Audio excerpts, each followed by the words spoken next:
വിവാഹം ഒരു ട്രാപ്പാണോ? വിവാഹം വേണ്ട എന്ന് പറയുന്ന ന്യൂജൻസ് ഇതൊന്ന് കേൾക്കണേ പ്ലീസ്. ഫ്രീ ആയിട്ടൊരു വേലക്കാരി.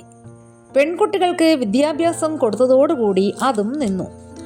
പണ്ട് വിവാഹമെന്ന് പറഞ്ഞാൽ പെൺകുട്ടികളെ സംബന്ധിച്ച് വീട്ടിലെ ജോലികൾ ചെയ്യുവാൻ ഒരാൾ, കുഞ്ഞുങ്ങൾ ഉണ്ടാകുമ്പോൾ അവരെ വളർത്തുവാനും പഠിപ്പിക്കുവാനും ഒരാൾ, പ്രായമായ മാതാപിതാക്കളെ ശുശ്രൂഷിക്കുവാനും ദുശീലത്തിന് അടിമകളായ ആൺകുട്ടികളെ നേർവഴിയിലേക്ക് കൊണ്ടുവരുവാനും കടത്തിൽ മുങ്ങിക്കിടക്കുന്ന വീടിൻ്റെ കടബാധ്യത തീർക്കുവാൻ ഒരു പെണ്ണുകെട്ടൽ എന്നൊക്കെ ആയിരുന്നു. ഒരു പരിധിവരെ അത് ശരിയും ആയിരുന്നു എന്ന് പറയാം. വിവാഹം എന്ന സംവിധാനം ഇങ്ങനെ വരുമ്പോൾ ആണ് നിറസ്വപ്നങ്ങളുമായി കടന്നു വരുന്ന കുഞ്ഞുങ്ങൾ ട്രാപ്പിൽ ആയിപ്പോകുന്നത്. അതുകൊണ്ട് ഇന്നത്തെ ന്യൂജൻസ്, അത് ആൺകുട്ടികളും പെൺകുട്ടികളും ഒരുപോലെ പറയുന്നു, ഞങ്ങൾക്ക് വിവാഹം വേണ്ട എന്ന്. അവർ ചിന്തിക്കുന്നു വിവാഹം കഴിഞ്ഞാൽ ഞങ്ങൾ ട്രാപ്പിൽ ആകുന്നു എന്ന്. എന്നാൽ ദൈവം ഏദൻ പൂങ്കാവനത്തിൽ സ്ഥാപിച്ച കുടുംബം എന്ന സംവിധാനത്തിന് മനോഹരമായ ഒരു മറുവശമുണ്ട് എന്ന കാര്യം നാം മറക്കരുത്. മനുഷ്യരായ നമ്മുടെ അടിസ്ഥാന ആവശ്യങ്ങളിൽ ഒന്നാണ് സ്നേഹിക്കുവാനും സ്നേഹിക്കപ്പെടുവാനും ഉള്ള ശക്തമായ ബന്ധങ്ങൾ ഉണ്ടായിരിക്കുക എന്നത്. അത് ഈ ലോകത്തിൽ കുടുംബം എന്ന മനോഹരവും ശക്തവുമായ ഒരു സംവിധാനമല്ലാതെ മറ്റൊന്നില്ല എന്ന വസ്തുത നാം വിസ്മരിക്കരുത്. വിവാഹം വേണ്ട എന്ന് വയ്ക്കുന്നതിലല്ല, എന്നാൽ ട്രാപ്പിൽ ആകാതിരിക്കുവാനുള്ള മുൻകരുതലുകളാണ് നാം സ്വീകരിക്കേണ്ടത്. വിവാഹത്തിന് ശേഷം സ്വന്തം ആരോഗ്യമോ സന്തോഷമോ നോക്കാതെ പണിയെടുക്കുകയും പണിയെടുപ്പിക്കുകയും ചെയ്യുന്ന കുടുംബങ്ങളുണ്ട്. വിവാഹത്തിന് മുമ്പ് അനുഭവിച്ചിരുന്ന സ്വാതന്ത്ര്യം കിട്ടാതെ വരുമ്പോൾ സ്വാഭാവികമായി മടുപ്പ് വരും.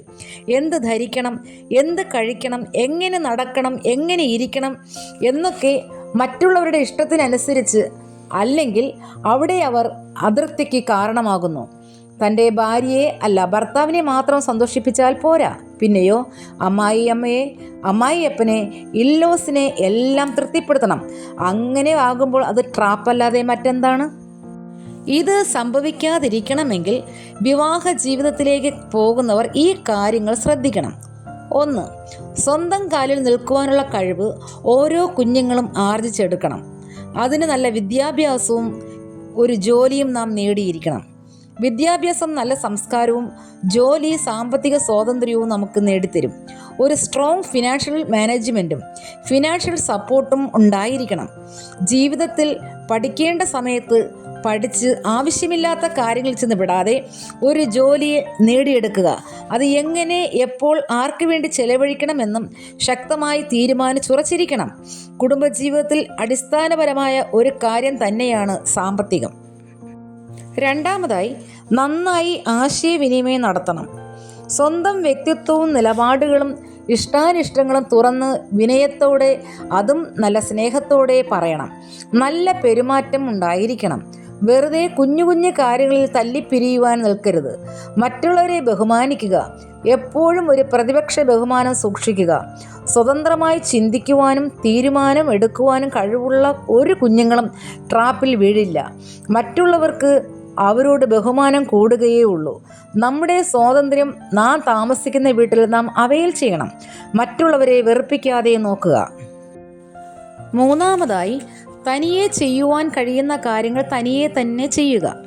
എന്തിനും ഏതിനും വീട്ടിലുള്ള മറ്റുള്ളവരെ ബുദ്ധിമുട്ടിക്കുന്ന സ്വഭാവം നാം ഒഴിവാക്കണം. അടുത്തതായിട്ട് പറയുകയാണെങ്കിൽ, സ്വന്തം ആരോഗ്യം നന്നായി പരിപാലിക്കണം. നല്ല ആഹാരം, നല്ല ഉറക്കം, നല്ല എക്സർസൈസ്, ഇതൊക്കെ സ്വയമായി തന്നെ ചെയ്യുക. സെൽഫ് ലവ് സ്വന്തം സന്തോഷത്തിന് മതിയായ ഒരു കാരണം തന്നെയാണ്. ഇഷ്ടഭക്ഷണം കഴിക്കുവാനും ഇഷ്ടവസ്ത്രം ധരിക്കുവാനുമുള്ള സ്വാതന്ത്ര്യം സ്വയമായി തന്നെ നാം നേടിയെടുക്കണം. ശാരീരികമായിട്ടും മാനസികമായിട്ടും പീഡനം അനുഭവിച്ചുകൊണ്ട് ഒരിക്കലും ജീവിക്കരുത്. അതിനൊക്കെ അപ്പോൾ തന്നെ പരിഹാരം കണ്ടെത്തുവാൻ നാം ശ്രദ്ധിക്കണം. സ്ത്രീ വീട്ടുജോലിക്കാരിയൊന്നുമല്ല, എന്നാൽ ഒരു വീട് നന്നായി എങ്ങനെ മാനേജ് ചെയ്യണമെന്ന് ഓരോ പെൺകുട്ടികൾക്കും ബോധ്യമുണ്ടായിരിക്കണം. ലൈഫ് പാർട്ട്ണറെ ബഹുമാനിക്കുവാനും സ്വന്തം ഇഷ്ടങ്ങൾ ചെയ്യുവാനും ഉള്ള സ്വതന്ത്രയായിരിക്കണം കരുത്തരായ കുട്ടികൾ. അങ്ങനെയുള്ളവർക്ക് വിവാഹം ഒരു ട്രാപ്പല്ല, അതൊരു ട്രയംഫ് തന്നെയാണ്.